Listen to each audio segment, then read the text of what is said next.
और अगर आप वो 4 साल को नहीं रिव्यू करेंगे तो ये आपकी डेफिशिएंसीज़ और बढ़ती जाएँगी। और एक मैथमेटिकल मॉडल किसी ने इस्तेमाल किया था बताने के लिए कि आपकी जो फ़ौज है वो 9 लाख तक पहुँच जाएगी। बिकॉज़ आपने ढाई 3 साल आपने रिक्रूटमेंट नहीं किया तो आपका 2 लाख आपकी डेफिशिएंसी हो गई। और ऊपर से आपने ये स्कीम चला दी और इस स्कीम से आप अपनी डेफिशिएंसीज़ नहीं पूरी कर सकते हैं। जय हिंद दोस्तों, मेरे चैनल डिफेंस डिस्कशन में आप सभी का स्वागत है। आई होप आप सभी ठीक होंगे। दोस्तों, अग्निवीर के मुद्दे पर अक्सर मैं आपके साथ बात करता आया हूं, आगे भी बात करता रहूंगा। दरअसल अग्निवीरों को लेकर कई सवाल हैं और जिनके जवाब अभी तक नहीं मिल पाए हैं। उनका फ्यूचर क्या है, कौन से वो फिजिकल और मापदंड होंगे जिसके हिसाब पर अग्निवीरों को पक्का किया जाएगा।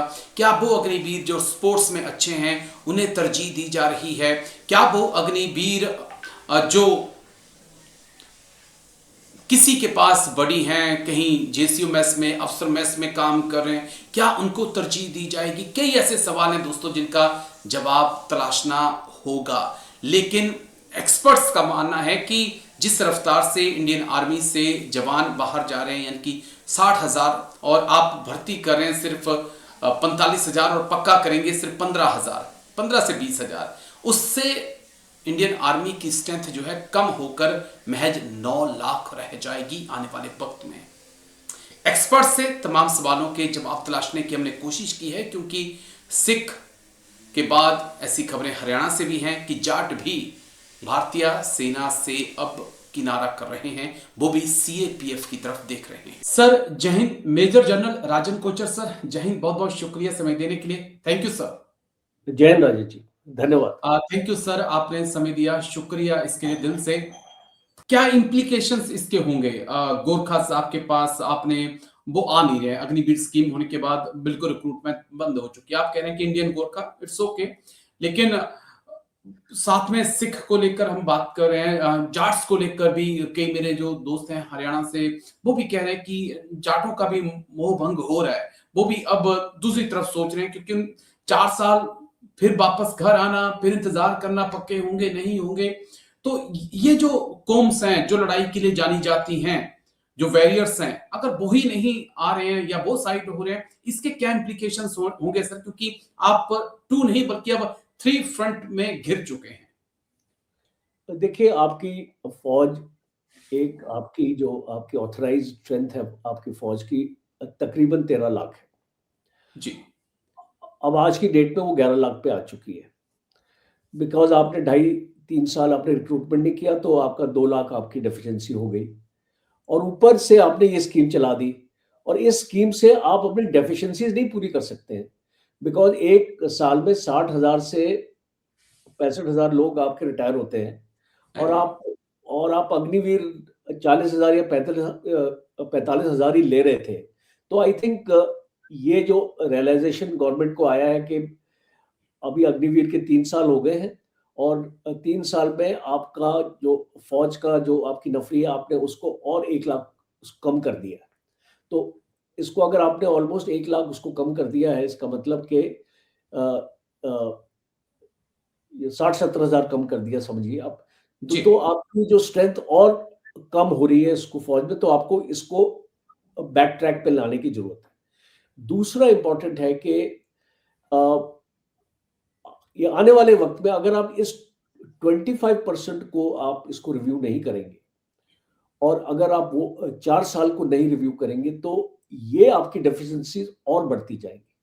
और एक मैथमेटिकल मॉडल किसी ने इस्तेमाल किया था बताने के लिए कि आपकी जो फ़ौज है वो 9 लाख तक पहुँच जाएगी। तो I think that is a very, very dangerous thing to happen. जब जैसे आपने ज़िक्र किया कि हमारी अ चुनौतियाँ तो कम हो नहीं रही बिल्कुल और सर। जो लोग ये बोलते हैं इस आर्गुमेंट को बेचने के लिए कि टेक्नोलॉजी आ रही है, टेक्नोलॉजी से हमको देखिए टेक्नोलॉजी एक अपनी जगह है, फ़ौजें अपनी जगह है। जब आपको बूट्स ऑन ग्राउंड चाहिए होते हैं, बॉर्डर पे आपको लोग आपको तैनात चाहिए होते हैं, इंटरनल सिक्योरिटी के लिए आपकी आरआर बटालियंस भी हैं, तो बिल्कुल। उसको भी आपकी इंटरनल सिक्योरिटी को सँभालती है, वो भी फ़ौज का हिस्सा है। तो जब आप इस तरीके की आपके पास चुनौती है, बांग्लादेश का बॉर्डर आप अभी एक आपका लाइव बॉर्डर होने वाला है और हो चुका है। तो जब इस टाइप की चुनौतियाँ हैं तो आप अपनी मैन पावर को रिड्यूस नहीं कर सकते, और ये हम आपके चैनल पे तो पता नहीं कितनी कई बार, बार 20 बार, इसको 20 बार हमने प्रोग्राम इसको किया है, और जो मैं उसको दोहराना नहीं चाहता उन चीज़ों को जो हमने पहले ऑलरेडी डिस्कस कर ली हैं। बट जी मैं एक लास्ट पॉइंट ये देना चाहता हूँ कि जिस हिसाब से नेशनल सिक्योरिटी का मुद्दा है, उसको इकोनॉमिक तराजू में नहीं तोलना चाहिए, उसको पैसों के तराजू में नहीं तोलना चाहिए, because security has to be insured at all cost.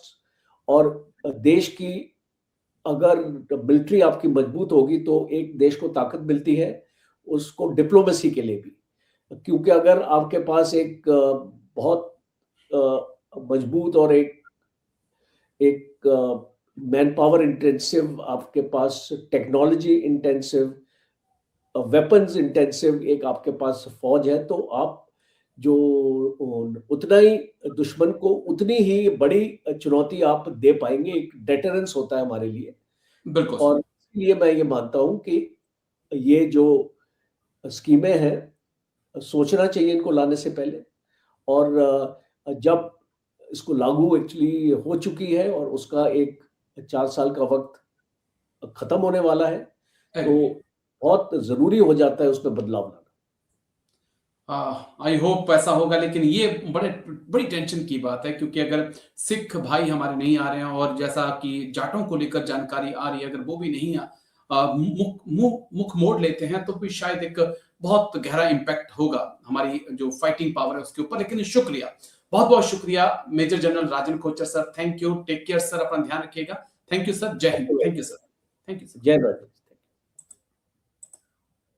दोस्तों, इंडियन आर्मी के हाथ एक ऐसी बंदूक लगी है जिसकी ताकत सुनने के बाद दुश्मन के होश उड़ना तय है।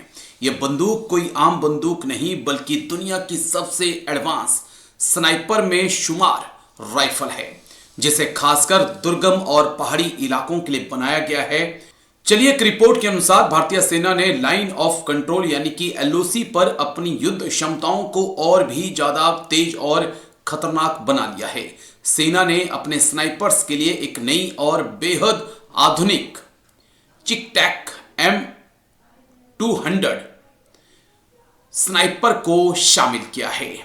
यह राइफल दुनिया की सबसे स्टिक और लंबी दूरी तक मार करने वाली स्नाइपर राइफल में से एक है।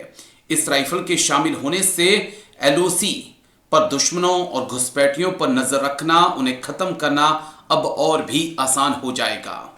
चिक-टैक M200 इंटरवेंशंस राइफल को शामिल करना भारतीय सेना की आधुनिकीकरण की दिशा में एक बहुत बड़ा कदम है। यह राइफल अमेरिका में बनी है और इसे खास तौर पर लंबी दूरी पर बेहद स्टिक वॉर करने के लिए डिजाइन किया गया है। आपको बता दें, एलओसी एक ऐसा इलाका है जहां दुश्मन की हरकतें और घुसपैठ की कोशिशें अक्सर होती हैं। ऐसे में सेना के स्नाइपर को एक नई राइफल एक बहुत बड़ी रणनीतिक बढ़त देगी। क्यों खास है चिक-टैक M200? दरअसल ये राइफल को दुनिया भर के सैन्य विशेषज्ञ मॉडर्न स्नाइपिंग का मास्टरपीस मानते हैं। यह राइफल 2300 मीटर से भी ज्यादा की लंबी दूरी पर लक्ष्य को भेज सकती है, जो इसे एलओसी जैसी खुली और पहाड़ी इलाकों के लिए परफेक्ट बनाती है।